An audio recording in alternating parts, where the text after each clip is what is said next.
what kind of workup would you get if you saw me, a breastfeeding medicine specialist, for low milk production?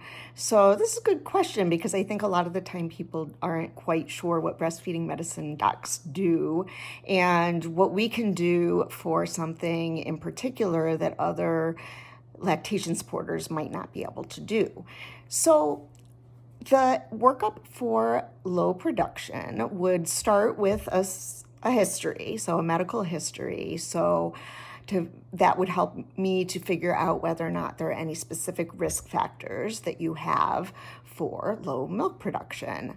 I'd also want to hear kind of the story of the early days of your breastfeeding journey to see if there's any clues there also as to why you might have low production. Next thing would be an exam. So there are important clues that we can at times see on your exam. So that would be the next part.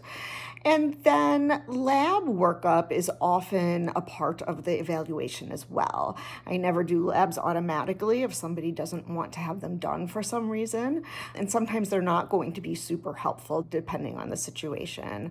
But most of the time, there's kind of a set group of labs that we will do to rule out certain things and see if we can figure out a reason and at least rule out other things. And then if you are, if we don't figure out a reason, or even if we do figure out a reason, then there are certain things that we can do to potentially help get your production up. So there are herbs, there are medications, there are certain pumping nursing regimens that can help improve milk production.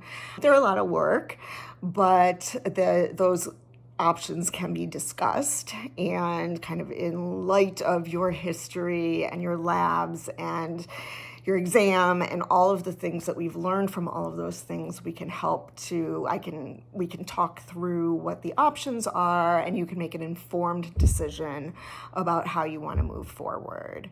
So, and sometimes you don't want to do anything more and you just needed some information, an answer, or if you don't have an answer, to at least know that you have done everything that you can and gathered all the information you can before potentially deciding to maybe end your breastfeeding journey, which can be very difficult. So that is low production in a nutshell.